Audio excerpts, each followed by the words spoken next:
get homes flipped, and then teaching them how to hold them long-term instead of selling off the asset. And I'm out there doing it myself. I'm looking for more investment properties of my own. So if you've got a deal or you need to borrow some money, give me a call. JC? I'm JC. I'm here with one of the panelists, my wife, Koya. Do real estate with her. It's definitely her passion. I've grown into love it myself. I'm Tim Wall. I may or may not be brothers with somebody on the phone. Depends on the day. I'll fix the flip and move. Drew? The man behind the camera? Hi, my name is Drew Cookenmaster. I'm the owner of Bespoke Marketing. I produce the Investor Chat podcast. I also own Royal Oak Productions, which is a film studio. Our job is to make other people look good.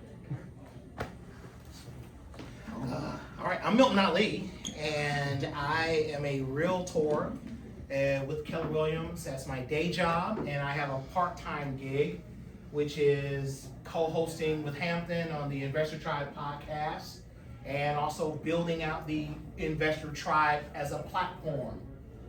It's super cool to what you can do on the Investor Tribe platform, whether you are a realtor, whether you are a vendor of some sort serving the community in some way. There is room for you on the Investor Tribe podcast, on the podcast and on our platform. We started the platform because out of the 1,400 people that are on our page, we can only reach probably about 100. The most we can reach is about 100 to 200. So if you post a deal on you have to post a deal on 5 to 10, 20 pages in order to get mass traction. You post it on the platform, it automatically just goes to everybody. There is no algorithm kind of holding you back. So we're gonna ask you, who has which we'll call it here, a calendar here. If you can go to the QR code, you can sign up to join the Investor Tribe. It is free, and that's You can tell about the Marketplace Mondays coming. and yeah, we'll get to some of that, because we got a host. We got both our hosts here that's going to be doing Marketplace Monday. So we're super excited about that. Marketplace Monday starts in December. It is every Monday at noon. It's a half hour where all members can bring their deals. And it's members only. So if you're a member, which is free, you can get on with Marketplace Monday, hear a deal pitch, or pitch your own deal, and we can just move on from there. So that's all I got. And also on the calendars, we do a lunch event, the first and third Wednesdays out at Prospect at Oreo's Pizza. Yep. We are going to do just one time in December because of the holidays, so that looks like it'll be the second Wednesday or the 10th, and it's on the calendar, it's on the website. But that Marketplace Monday will be big. We're adding additional forms, contacts, contracts, video library. And so the website is growing and should be a pretty good resource for you in your real estate journey. And if there's something on there you want to see and it's not on there, let us know. But because we're here for everybody to grow and learn and provide the tools to help you succeed. Speaking of success, we've got a nice panel today that I was going to leave the mics, let you guys each have a minute or two, a couple minutes to introduce yourselves. We want to hear your story. We want to hear what's made you successful, a little about yourself. Then we're going to ask you some questions and take some questions from the crowd. So, and everybody in the audience here, we'll let everybody kind of go through their introduction, and then we'll kind of open it to questions, and then we'll have some questions, hopefully some really good questions from the crowd, as well as we've a couple that were sent to us in advance. Donnie, you want to lead us off? Yeah, I'll start. Good evening. I am Donnie Atkins, real estate investor, flipper, all of the above. But I actually before I go into that spiel, I do want to give Milton a shout out, because Milton said he is a realtor. And I am so tired of people saying they are realtors. Like I'm just sick and tired of that. Thank you. And a lot of times, actually, depending on the situation, I will correct someone. I said, "Oh, when did you become a realtor?" Like, what does that even mean? And so, I'm an a-hole like that sometimes. No. You can ask my wife. But I've been in real estate since officially since 2015, unofficially since 2014. And my story really, really quick is when I moved back to Louisville in 2012, 2013, my now wife had a house in Indianapolis, and we had that house rented out to, it was a 3-bedroom, 2-bath, 2-car attached car garage in like a B+ neighborhood. And we had that house rented out for like $400 a month. And the reason it was $400 a month is because we didn't know what the hell we were doing. And a friend of a friend recommended someone, and this person, it was just her by herself with like 3 cats. And we said, what's the worst that could happen? Well, after about 6 months, 4 or 5 months, 6 months of writing $400 or $500 checks to the mortgage company every month, I said there has to be something else to this, and I had to figure that out. Did the little Googling, ended up on YouTube University, ended up finding Bigger Pockets, ended up connecting with CREA several years ago, and pretty much after that, the rest is history. So we kicked that person out, ended up getting someone in that house, renting it out for, I want to say at the time it was like $1,600. So after insurance and taxes, it was netting us about $400 or $500 per month. I said, wow, I think I can do this. If I can do this in Indianapolis, I can do this in Louisville. My first house in Louisville was, I think the mortgage, when we purchased it, the mortgage on it was like $98 a month. And it was less than a Ruth's Chris dinner. And the rent on it at the time was $725, and I haven't looked back since. So that's mine in a nutshell. Hi, I'm Koya, and I'm kind of similar to Donnie as far as the YouTube University, because pretty much my story is I was 21 years old in the military, hated it, and got out of the military and was finishing college, and I knew that I didn't want to graduate college with debt, so I paid off all my debt while being in college and paid for myself to go to school, working full time. And I was like, it has to be more than just like saving and paying off debt. So then I went through all of these different YouTube channels, stumbled on Bigger Pockets, Earn Your Leisure, and from there, I literally was like, okay, let me find a local community in Louisville. And I actually found Donnie. And I got my duplex. I didn't even know Donnie. I was like, hey, I found you on CREA, and I see that you invest in real estate. What do you think about this duplex? And didn't even know him. And Donnie was like, hey, this looks like a good deal. And honestly, I was like, he knows what he's doing from seeing him on Facebook. So I went there, got my duplex, and I did a FHA 203K rehab where I had the renovations and the home loan all in one. And when I first purchased it in 2021, I was having to pay $200 a month. From the tenant was only renting it for $520, I had to pay an additional like $200 a month.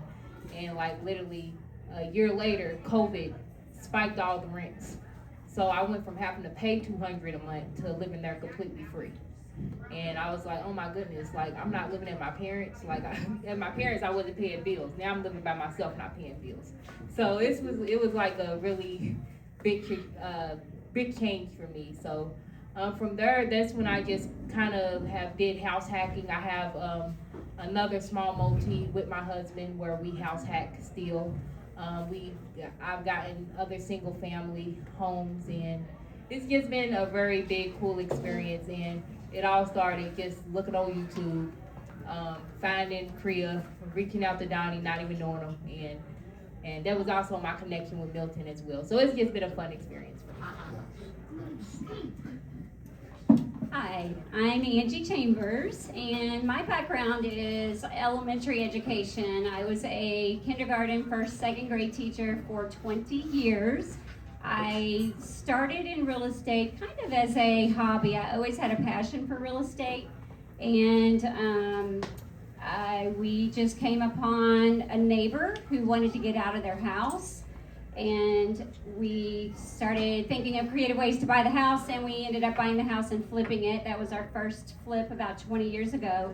So I was teaching full-time, flipping as a side gig, did that for a few years, and then I learned about the BRRRR method and started joining different organizations, meetups. And when the interest rates dropped, John, to like 3%, then I realized the power of buying and holding. So then I started buying some rentals. We have a few long-term rentals. And I have a furnished rental that is a midterm, so it's a 30-day minimum that I rent to travel nurses. That's been a lot of fun. I kind of like that asset class and am looking to buy a few more of those. But right now I'm just mostly flipping. Once the interest rates went back up to 7, I started flipping again, and right now mostly flipping, but I want to get back into buy and hold, and that's my goal for 2026. All right, my name is Verl Bryce. I got my journey started in real estate through wholesaling. So I don't know, some of you realtors in here, maybe I had real estate or wholesaling has had a bad name over the years. And that's due for a good reason, because a lot of guys didn't come into the game to do it the right way, to really solve problems. So when I got it started in wholesaling, I was already good at problem solving because I came from a technical background. So I'm typically behind the scenes. I'm a developer, not like a real estate developer, but I'm actual build your mobile app, build your website. I'm building SaaS, things like that, right? So I already understood processes, systems. So when I got into real estate, and wholesaling is one of those low barrier to entry parts of real estate. So when I came in, I noticed it was very lax. We called it the Wild Wild West. So a lot of guys were doing things, in different ways. When I got involved, I started immediately building processes for our company. It was me and the partner at that time, and I kind of handled the technical aspects of that business or the business, and he was the know-how. So we used to sit and watch a bunch of Sean Terry videos. I don't know if you guys are familiar with Sean Terry, but amazing guy. But we learned a lot through that, and from there, I took my profits, and I was also listening to another guy named Joe McCall. And Joe McCall spoke very highly of being in control of real estate, but not owning it. Didn't understand all that at the time, didn't need to either. I just knew I wanted to do it. So I immediately started taking my funds and putting myself in the position to buy creatively. So I'm probably, I don't know, maybe I'm the only person on the panel who has never purchased a property traditional. Through no traditional means have I ever purchased a property. Yeah. So I'm here on the panel though, right? So that kind of means something. But either way, but we've primarily focused on buying subject to owner finance, and I guess we'll kind of get into the weeds of that later. But that's kind of pretty much my start. So just starting off from wholesaling to wanting to evolve into something a little different, and to be able to control some assets, and also set myself up where I wasn't just always looking for a transaction to make money, but to also build up wealth essentially over time. So that's my start on my journey. And you just mentioned owner finance and subject to deals. They have some people in the crowd that aren't too familiar with that. Can you explain, how that works, and what are the benefits of them, and what should newer investors do before they jump into that? Absolutely, yeah. So subject to, if you're not familiar with it, the basis of it is this. The simplest way to put it is, I'm taking over payments for a person who maybe either fell behind on their mortgage, and not all the time. Sometimes they just want to get out of it. There's things like you may have heard of something like called swap-a-lease. So those are for vehicles, but swap-a-lease is a way where if you're tied into a lease on a car, you just don't want it anymore, but you can't get out of it. You maybe want to it just creates an opportunity. So then people will then say, okay, I will sell you my lease, and maybe they can make a little bit of money on that lease or whatever. So you got different ways where you can set these up, so they can be, it can be as complicated as you want them to be, but the simplest way to wrap your head around it is that you're taking over the payments for somebody's mortgage, essentially. And Without then, signing for it though, right? So- Without signing for the mortgage. without signing for, yeah, so, okay, yeah, but you're, good job, Just want to make sure. good job. No, you're right. So essentially what happens is the mortgage stays in place, and I am not the debt, I don't own the debt, but I do control the asset, which is the house, but not the debt. The debt remains where it was, and I take over the payments, so, yeah. And so my question would be, what is one mistake that taught you more than any book or course would? So anyone, it's for anybody. What's one mistake you've made in your real estate investing journey that's like, you know what, I learned, loud and clear. It was a lesson really like that you're willing to share with the group. Let's see. Everybody running for that. Donnie, Everybody share. Everybody, I got several. Yeah, I do have a lot. So back in, I bought actually 2 restaurants during the pandemic. One did very, very well, and the other one did not do as well. But I also, what I learned in that is that I also own the properties of those restaurants. And so, and I won't give out the names because I don't want to embarrass myself, but the second one, I was just really riding off the high of the first one. So that second building, my wife told me, do not purchase it. And I said, oh, okay. So my wife doesn't want to buy it. So what I did was I went out and found 2 other individuals who were just as crazy as I am. And so we all purchased it together. And I told my wife, I was like, well, see, we didn't buy it by ourselves. We purchased it with other people. And that was also a mistake. And so I was into the game so deep. I would say in hindsight, that was almost an $800,000 mistake.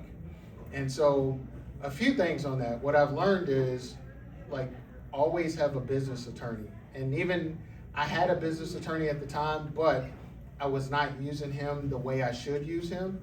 And so today, if I send him a text message or a telephone call and he sends me a $300 bill, I gladly pay it. Because I know those type of bills several years ago would have saved me $800,000. And so to just kind of wrap that up, I ended up owning the building. So when I got out of that particular business, I had someone else purchase the business from me. This was all crazy. I had someone purchase the business from me, and they were paying me a triple net lease of $10,400 per month. My mortgage on that property was like $4,700 a month, and I ended up making out like very, very well. My wife still was upset that we owned it, even though we were making incredible cash flow. So I had to figure out how to make my wife happy. So I took her on vacation about a year ago, and I gave her a deed, and basically the deed said paid off because I ended up selling that property to the people who own it now. And so I guess the lesson in that is to listen to your significant other. I definitely can understand that, because there's been some things with me where I probably should have listened to my husband as well. So, but for me, I would say it's I don't know if it's a judge of character, but just really trying to give chances. I guess it's like when it comes to tenant screening, when it comes to contractors, when it comes to property managers, we have lost money because I have been like, well, I don't like how that went, but let me give them another chance. So just being slow to fire, slow to renewing a lease, even though I'm like, they've been late multiple times in this 1 year. Why am I renewing it? So those different things has probably been my biggest mistake. I think Most new investors think that they can do the work themselves cheaper because they want to either learn how to do it or, they can do it cheaper. So one of the biggest mistakes I think we learned starting out was hire professionals who know how to do the job right from the beginning. Pay extra money for a good licensed electrician, good licensed plumber, good licensed HVAC person. Don't have a GC that's not licensed, because those are going to cost more money in the end. There's going to be problems with the electrical. They're going to come up in the inspections. So I think we had a project that we did a full gut on. So it was just down to the outside walls, and we had hired a GC that really wasn't qualified to do that job. And so I think the biggest lesson that I learned was make sure that you know you're hiring the right contractors and that you set specific expectations on timelines. That project went on for 18 months and it cost a lot of holding money. So having clear expectations, qualified contractors, and clear expectations with what you want from your contractors. I think everybody, probably everybody in the crowd as well, has a story similar to that. It didn't cost us $800,000, Donnie. That's massive. But we took a major loss, my brother and I, on a couple flips that we've done together. But I think the lesson in those mistakes was, one was, don't be so quick to trust someone just because you want to believe it. It is your responsibility 100% to ask the right questions, to to really dig in and to really listen to your contractor. Because you hear most of the horror stories in real estate that I've heard, and I've been around for a while. I think I wholesaled for about 2 years. I started flipping maybe about 4 years later after that. So we did a lot of creative stuff up in between there. But as far as when we got to the flipping, that's where a lot of the problems happen. And it's because it's other people. And sometimes you just can't be willing to trust just because you want to hear the good thing. You really have to do your due diligence, and that is your responsibility, 100%. So you can say, hey, it's this guy's fault, it's that guy's fault, and I'm not teaching life lessons in here, but it was just something that I learned. I have to take 100% responsibility over everything. Not just because I want to take it or because somebody said it. You have to follow up, you have to stay on top of it, but that would be one of the major mistakes that we learned, and we lost a lot of money. It wasn't 800,000, but we lost quite a bit of money. And but I think that comes with the territory. You're going to make mistakes, and you're going to pay for them, but you can mitigate those by doing just that, doing your due diligence, taking full ownership over every aspect of your business. Doesn't matter what it is, and that is nobody's responsibility but yours. So this will be one or two last questions before we turn it over to the audience. All right. What happens is, snap my fingers, you don't have any properties. You're back to where you were whenever you started. What would you do differently? And we're talking about today, okay? Because we're in the present. How would you start over if you had nothing today? Anybody wants to take that?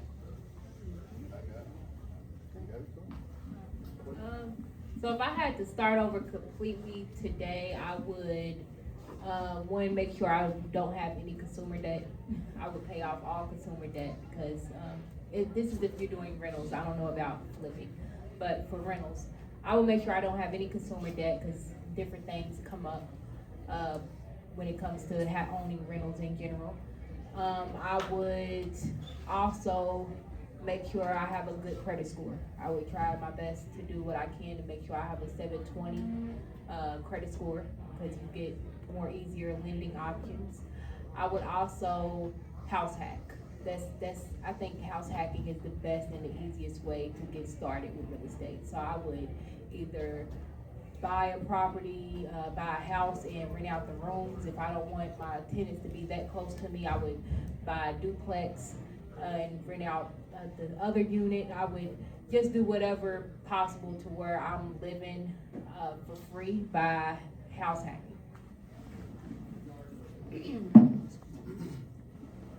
I think if I had to start all over, one, I would do house hacking.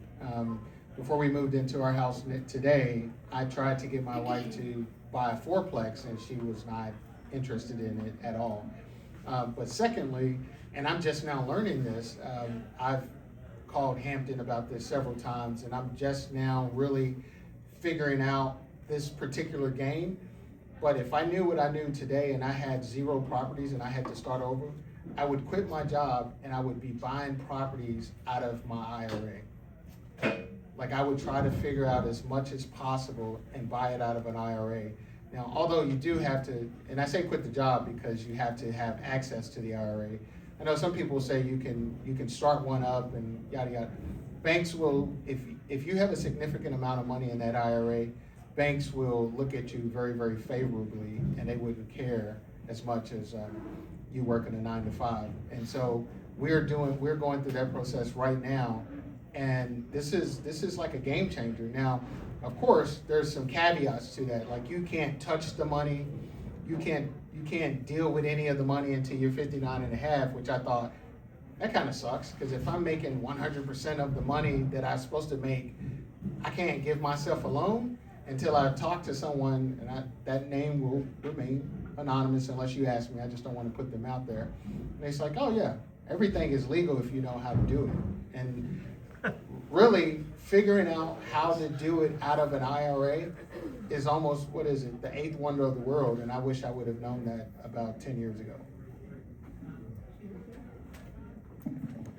I think if I had to start over, I would surround myself by experts who have done it well and learn from them, ask questions. I work with a lot of investors as a realtor that are flipping 30 houses a year. So for me, I want to learn and model what they're doing. It's, instead of recreating the wheel, right? Just copy and paste what someone who's doing it well is doing. That would be my advice. Hang around with people who are doing it. So if I'm starting over again, it's kind of like what actually happened. Didn't have any money. It was my way to get into the game. It was my way to get my foot into the door, which was wholesaling. Personally, I wouldn't change a thing. The only things that I would change though is I would have built more relationships quicker. I would have moved faster. I would have not taken for granted quick money. That's what I would have done differently. And so I would have been in rooms like this. I would have went to Korea more. I didn't even go to Korea half the time. And the only time I did come is, I got some deals, guys. And I just thought that was everything. But the biggest thing is like relationships and building those and building strong ones. So I wish I would have did that faster because I probably would have been on the $1 billion panel because we can move extremely fast. I think one of the things about wholesaling, why I love it, and I would never change that, even though a lot of people like frown upon it, I can care less. But it's because you learn the art of deal finding. That it's an art to it. Most people don't want to put the time in to go actually find the deals. They want to invest in the deals. But imagine if you was actually able to go find your own deals. You would get those deals significantly cheaper than what you're buying them for. So personally, that would be the only thing. It would be just these type of settings and in this room because there's you just don't know what you don't know until you meet other people and they teach you a couple different things and you're able to tweak your business and grow faster. I think that was the biggest thing that I've picked up. So if I'm starting over, that's what I would change. So meet a lot of people, network. All right, so, I'm sorry. I just wanted to add, like, there's a lot of professionals in this room already. And so I think the whole networking and moving faster, like, all the time I look at, when Facebook pops up, I look at those Facebook memories. It's kind of jacked up today for the last few days, but in my Facebook memories, a friend of mine's, we tagged each other, and so there's Shavley houses about 10 years ago going for like 80,000 in relatively decent shape. That same house today is going for like 130, 140, and it's almost vacant and abandoned. But it's, when I look at it and I'm like thinking about it, and it starts to be pending. I was like, imagine if I would have started purchasing $80,000, $70,000 nice Shavley houses on, 10 years ago. Like, I saw those opportunities, I saw those deals, but I didn't look at them because that's not where I was at the time. So I think moving a little bit faster on deals is information. Yeah.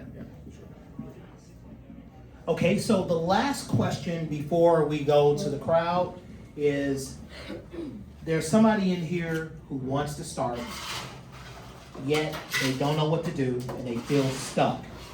What advice can you provide tonight?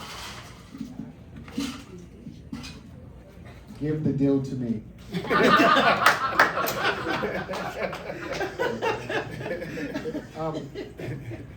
Look, the best way I can explain it, like I was trying to explain this the other day. If you're used to, I know a lot of us used to play double dutch as a kid, and double dutch is like, once the rope starts going, you gotta jump in when you feel it's your turn. And I think that's how real estate is sometimes. Like, if you get the inkling or if you get that itch, then eventually you have to jump in, because you can miss the turn, or you can listen to the wrong person. I don't often tell people outside of spaces like this that I'm a real estate investor. Actually, I tell people that I'm a house husband because my wife makes all the money. I'm okay with that.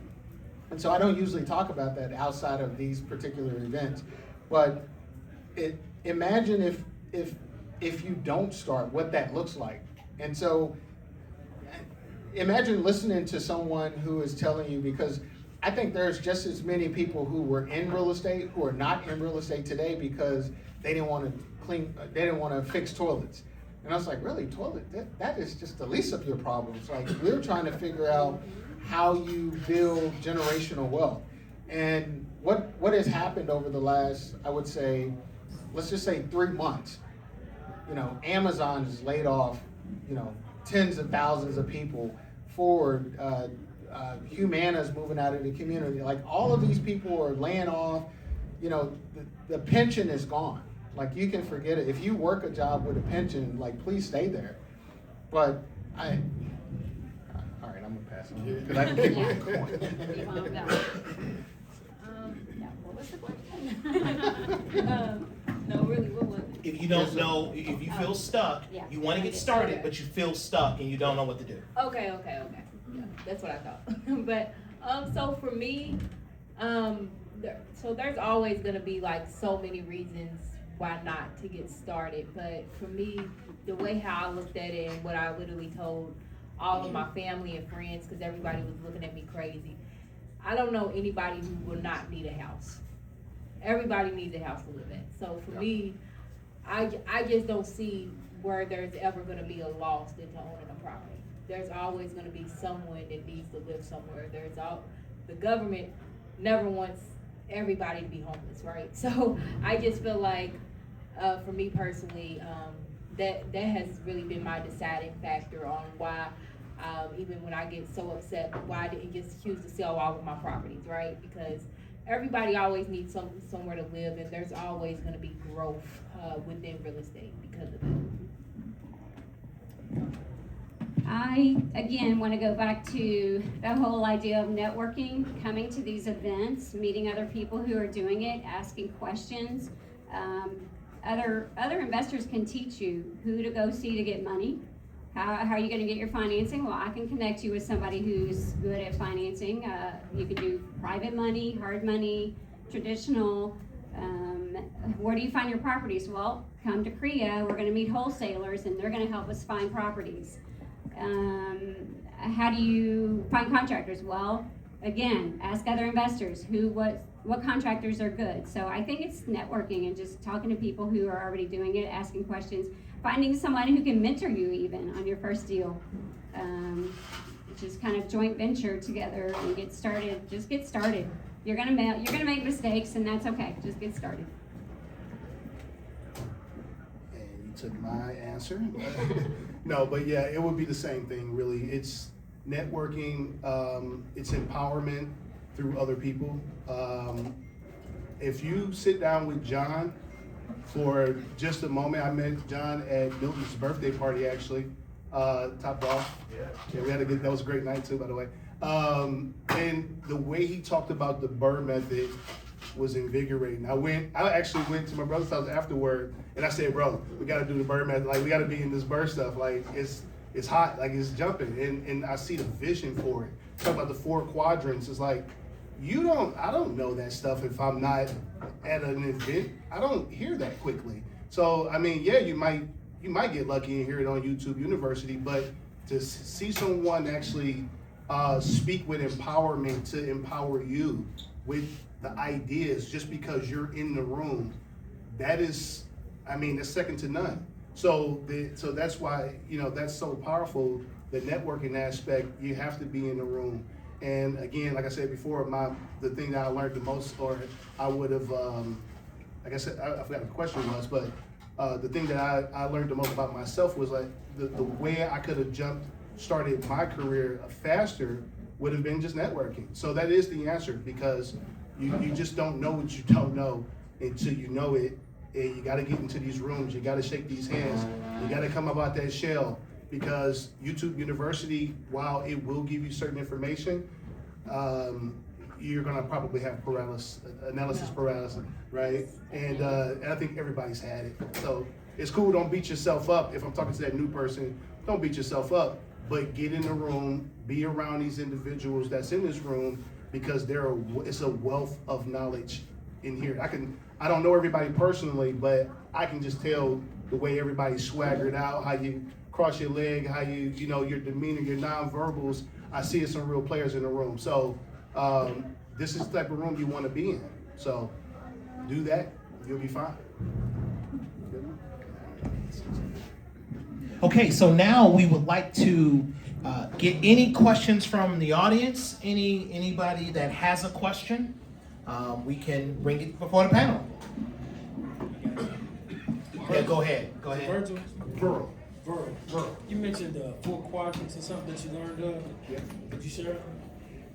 John would be better equipped to share that, but and John, you're gonna have to help me out. But you go ahead. There's 4 ways to make money with any piece of real estate. There's your cash flow, there's your appreciation, there's your debt pay down, there's your tax benefits. That's the 4 quadrants of earning held real estate. Yeah, this concept. Okay, Thanks, John. Okay, any other questions for the panel? Acquisition. Yes. Farrell, what's your phone number? 502-322-3849. And it's VERREL. Got it. And when Burrow gets that deal, he'll give it to me. We're doing a deal right now, actually. I think we're close on the Thursday, so yeah. Yeah, so any other questions from the audience? Is Yeah, there a good resource that you can get further information when you talk about John? My card. Okay, great. Maybe what we need to do is John write a little blurb or a post on Investor Tribe that people can put, you got contact information up there, people read it, refer back to it. They can refer. I think we've got 50 some blogs already on the website. We do. And then we're looking for additional content, deals that we post on there on Marketplace Monday. So we're trying to make it a vibrant community where people can ask questions, get answers, help each other out, and foster, getting deals done between our members. Okay. So I do have another question if anybody doesn't, just to kind of, we really want to pull as much wisdom out of the panel as possible. I've got one. Yeah, go for it. I have a favorite type of property that I love to buy, right? Every investor's is different. What do you all want if you can pick your buy box exactly? Like, I want a 3-1 ranch, single family, that's me. what is your all's exact buy box, and can you tell me why? I'm just curious, and I want to learn why you all attack a certain property class or type the way you all. Donnie? So when I started out, I started investing in the Russell neighborhood, the Russell community. And I used to live in the Russell community, so I started investing in that particular community. So my first deal here in Louisville was a 2-bedroom, 2-bath house. It was, I think it's like 800 square feet. And so I didn't really understand what like the whole buy box meant until I got with a person named George Forey. And everybody probably knows George. And George told me something that is still kind of transformational to this day. And George said, pick a neighborhood, learn everything you can about that neighborhood, and you will make, your deals will be, of course, much, much better. And so there's not a lot, although I've got stuff in Fern Creek, Shively, the East, South, etc. But you can't tell me a lot about the Russell neighborhood without me being super, super involved. As a matter of fact, I want to say somebody just somebody posted something not long ago as far as selling something in Russell. He he's a realtor, and he mentioned one of my buildings that were close by in his ad. And so I thought that was pretty cool. But as of right now, I'm usually looking for about 3 or more. I'm usually looking for vacant and abandoned properties because those folks are probably a little bit more desperate to sell. And if I can get something that I know that's worth $200,000 plus at $40,000, $50,000, and it's not going to take me an arm and a leg to build back up, and I have really, really great equity, that may be good to me. So I'm getting equity. I get the acquisition, get the tax benefit. I'm going to have great cash flow out of it, and I get equity.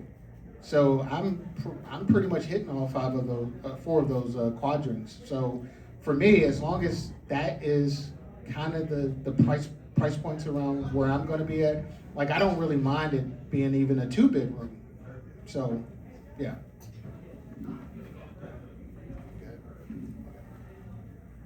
I would say anything that's 2 and up for me is pretty much where I own a 1-bedroom duplex, and I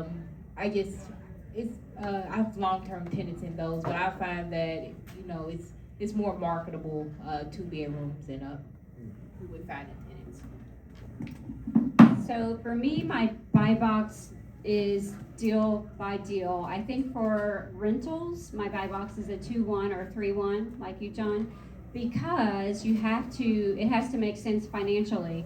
So I'm not going to buy a $400,000 or $500,000 house and intend to rent that. I might flip that if the numbers make sense, but I don't see how you can cash flow on a $400,000 or $500,000 home. You can't charge, if you're looking at the 1% rule, you can't charge $4,000 a month for this house. So it makes more sense to flip that one. Whereas if I can find those homes around, I like Churchill Downs. Used to be able to buy homes over there for $60,000, $70,000, put 30 into them and rent them for $1,200, $1,300. So I think my buy box for rentals is a 2-1 or 3-1. Small. You keep the payment down and make sure that your rent is going to cover your mortgage. And if you notice when you guys were talking, I was taking notes because I'm building your buy boxes. So you'll be getting those in your email. Don't worry about it. So me personally, because this is the deal. If it makes sense, one thing I've learned is you may have a 2-1, but if it's 1,500 square feet and it's a 2-1, you can always convert it. So it's based on the deal. A lot of the maybe subject to get that up. Yeah, maybe a little, the subject twos. If I'm looking at something like that, which I do look at a lot of those, and just as a little nugget, I mean everybody probably look at those, but you can go like foreclosure.com. You can go to a lot of these places. You go to auction houses, things like that. There's a ton of them. Just Google it. Now you got AI. Use that. But you can find stuff pretty easily. But when I reach out to someone, I'm just looking for areas specifically. Like, for instance, I will probably look East End, If I go west end, I'm going to be more about 37th Street on up towards the Parkway is where I'll put my main focus at personally for myself. So all my properties that I have, which I'm outside of Kentucky as well, but all the properties that I have are all East End properties. So I don't own anything in the West right now. I would love to, but I just don't actually have it. And another reason why is too, because you look at appreciation historically, it's just the truth. The East End is always appreciated higher. It's just what it is. So we're in the game. We're in the game of monopoly. So we're trying to get to it. But yeah, that's and the reason why I love the subject to model. I want to just throw this out there. It's a little nugget I was thinking about before I came, which is if anybody ever seen the movie The Founder about Ray Kroc, okay, I love the movie. Great, awesome movie. But in the movie, you learn a couple of different things of why McDonald's actually became what they became today. And when I was in Amway, I used to be in Amway back in the day when I was in college, and it taught me so much about delayed gratification, things like just principles. And but when I used to do what we call draw the plan, I would get up and I'll draw all these different circles, and I would teach people about the franchising method and why it was so intriguing, and why it you can build your business and it can grow like wildfire.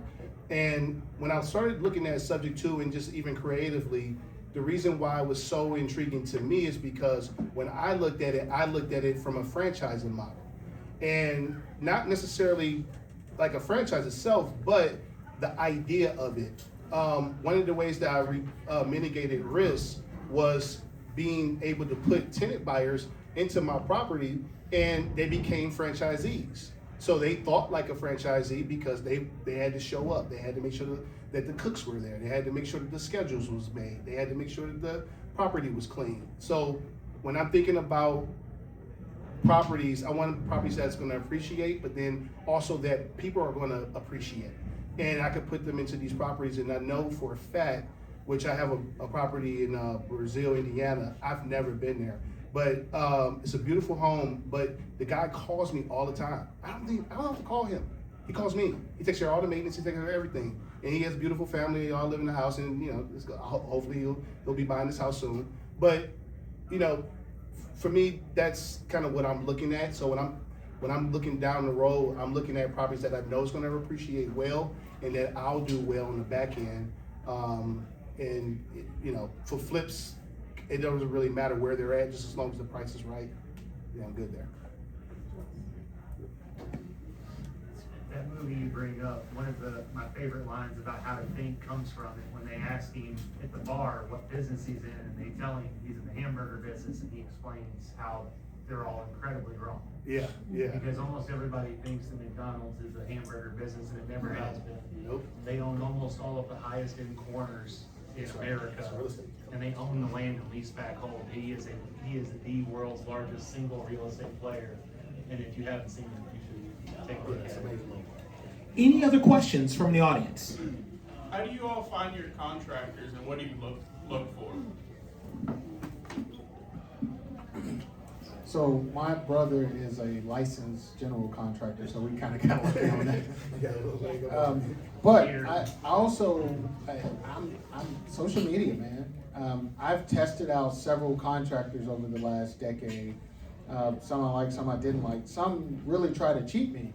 And so in my phone, I used to delete old contractors that didn't work out. But in my phone today, I have do not answer. And if I have do not answer as your name, that means you were an old contractor. So I started keeping text messages, etc. And so I'll give you for instance, like I'll just dress like this, and I'll go to a job site, and let's just say a plumber would say we can put a water heater, standard water heater in your unit, for $3,000, and I'll get it licensed for you, inspected, stickered for you. Well, I know that price is between $1,500 and $1,900, maybe less than $2,000. So that means he'll call it a water heater, I'll call it an HVAC system, and he'll correct me. And I was like, oh yeah, you're right, okay. And then they'll give me this crazy price, and then it lets me know right there that I can't work with that person. So, like, I also have this thing about contractors using tape measures. And so unfortunately, I've worked with some contractors over the years who can't read tape measures. And I say that in jest, kind of joking around, but when you think about it, their work is indicative of them not being able to read a tape measure. So a lot of times, and I think Verl said this early on, you're just gonna have to bump your head a little bit and figure out, like, you're just gonna have to figure that game out. And if they're a really good contractor, one, they're not gonna be available. Two, their availability is so far out where they're gonna be really expensive. Or you're gonna have to grow with someone. I just want to thank the tribe, and I want to thank the panel. I gotta go to the game. My man. Get the gangster. We're room for it.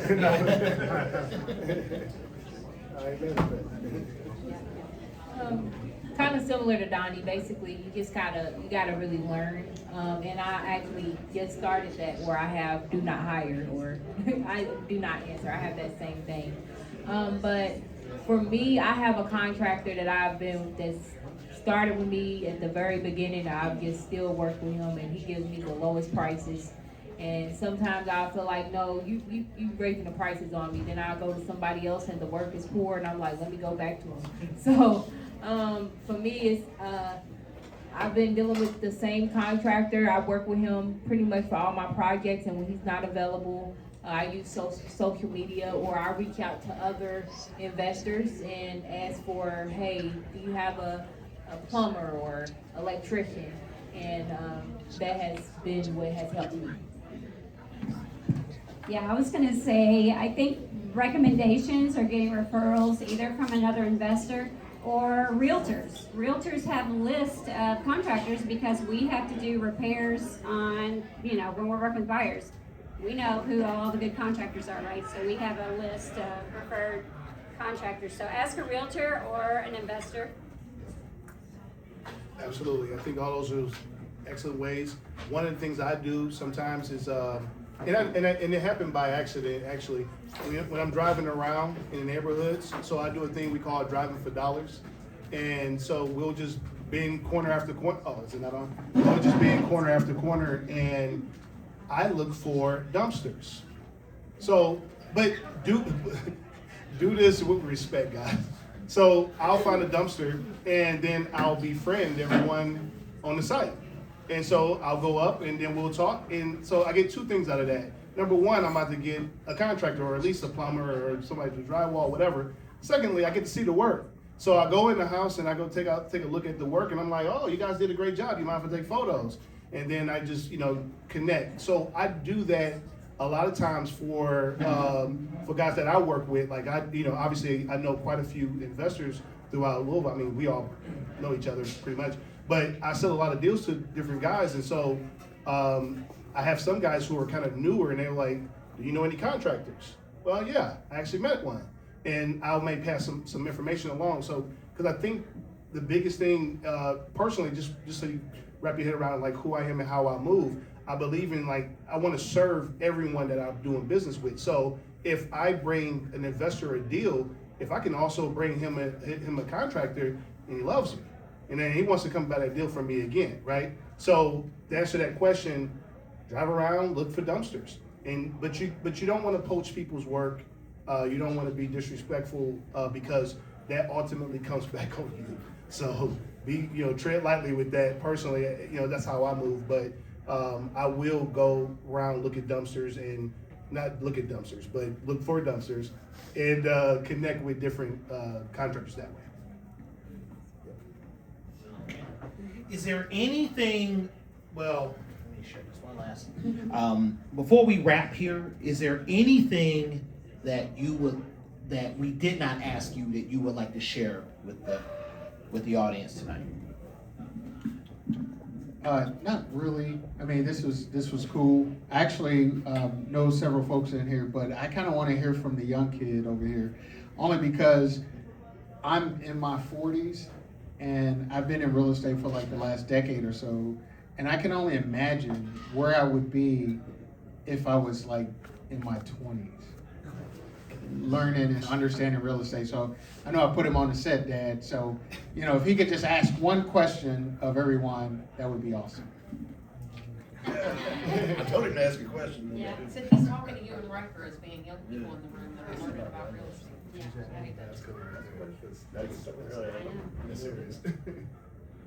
Well, all right, I had one earlier.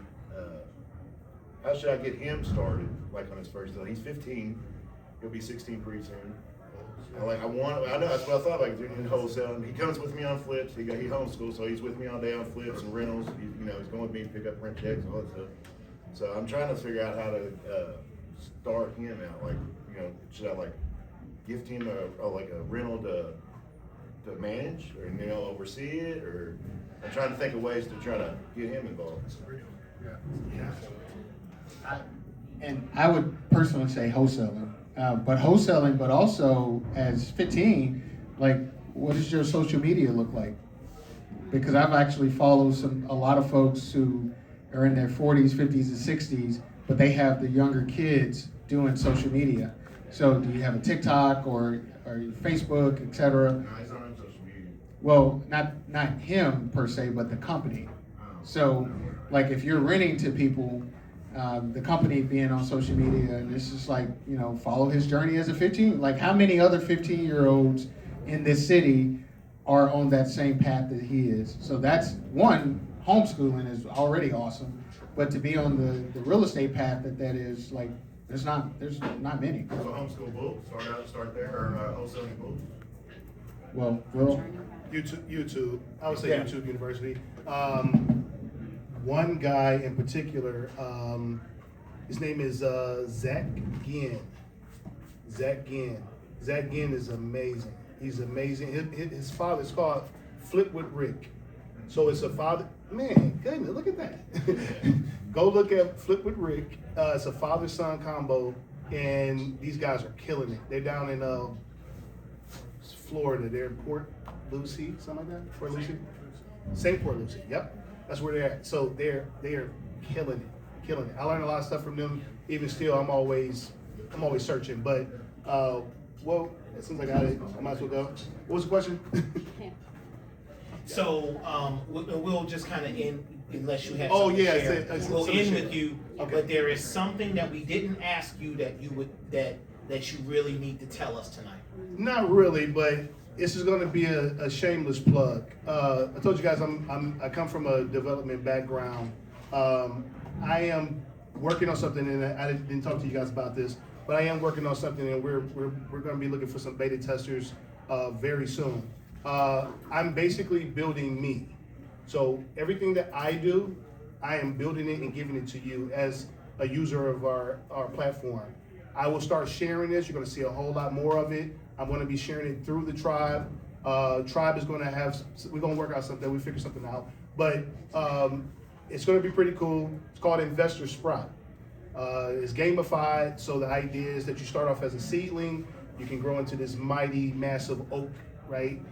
That's the ultimate thing, and you're gonna have all these different things. So not really anything that I can, that's the only thing I wanted to share. So lastly, I want to do something, but in all, honestly, that is my way of saying I want to serve other people by giving away a lot of the knowledge that I know and automating that through AI and some other things. Because again, if you can find a deal, the problem is that a lot of people don't know where to look.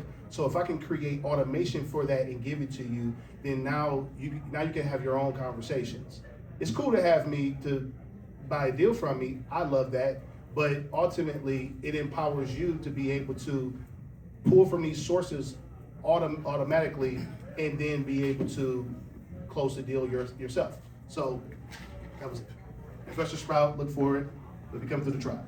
Can you give Angie, can you plug your business and tell us where to find you? So I didn't bring up the fact that when I started doing flips, I also started staging them. So I created a staging business, a home staging business.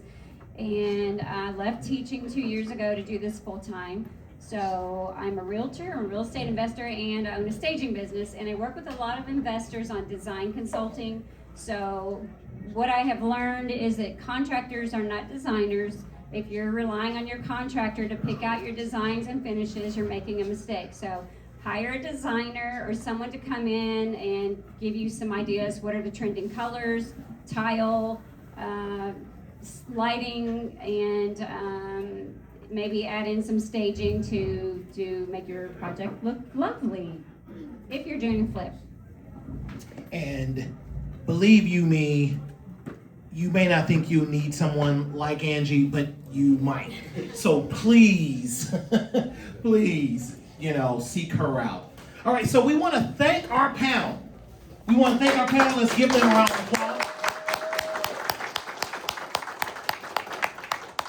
And we have gifts for everyone here for our panel. We want to thank everyone for joining us tonight. And let's see here. Yes, and here you go. We want to thank each and every one of you guys for joining us on our first ever $1 million panel. These are people that, of course I've known Donnie for years, but it's not like, these are, people that are like trying to be gurus. We reject that idea. We believe in sharing, and we believe in sharing in the culture as well as learning from one another, right? And through this group, you could skip the guesswork. We try to ask, we want to be respectful of their time, but we want to ask some really good questions that really drew them out to help us begin our journey, okay? We do have a couple of things we want to give away. We do have gifts tonight. So what we want to do right now is, who has a calendar? Who has a calendar? All right, so what we want to encourage is, and what we're going to do is we have a couple of cool giveaways tonight. Can somebody take a picture of their table and tag the Investor Tribe podcast? On Facebook. On Facebook. Take a quick picture of your table, tag the Investor Tribe podcast.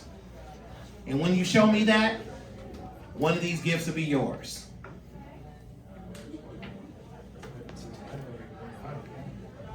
All right. And so if you're not doing that, you can scan the QR code and you can log on to our site, which is free. You can join the tribe for free. And if you join the community, I suggest, if you have under 10 deals under your belt, join the Fire Starters community. You can join the Fire Starters community and post, and we have a gift for you as well. So yeah, we're making you work for it. Sorry. Yes, go for it. Okay.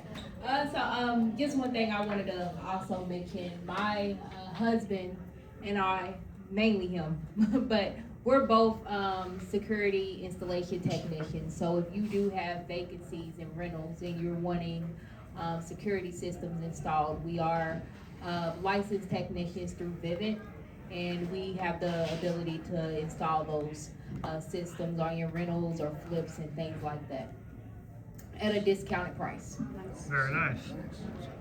And a little fun here, another prize to give away that you don't have to work for, you just have to be here, be alive, and have an upcoming birthday. So, yes. Who has anybody birthday today? Next week? Do anybody have a birthday for the rest of November? You're asking. Anybody else in November? Anybody born in December before the 15th? Nobody's born in December? What about at all in December? December, but not before the 15th. Okay, anybody born in December? Anybody else? Stand up if you're born in December. All right, AJ. You need to brave the cold weather. Okay. Woo! With an embroidered. Post is made, Milton. Okay, and post is made. All right, and anyone else made a post? Has anyone else made a post? Renee gets picked. Renee gets to pick. Here you go. She's paid it for. You picked for it. And all right. And then what we'll do is come up to us if you did make a post. We still have a couple of gifts left. come up and make a post, and yes. So since I'm the social media manager, I get to ask you to do cheesy things for the sake of reaching more people, because we want everyone to be able to learn how to do what these folks have been doing. So I'm going to ask you on 3 to shout, skip the guesswork, join the tribe. Can we all do that? Yes. All right. I'll say it with you so it's not hard to remember. Okay. 1, 2, 3. Skip the guesswork, join the tribe. All right, thank you, everybody.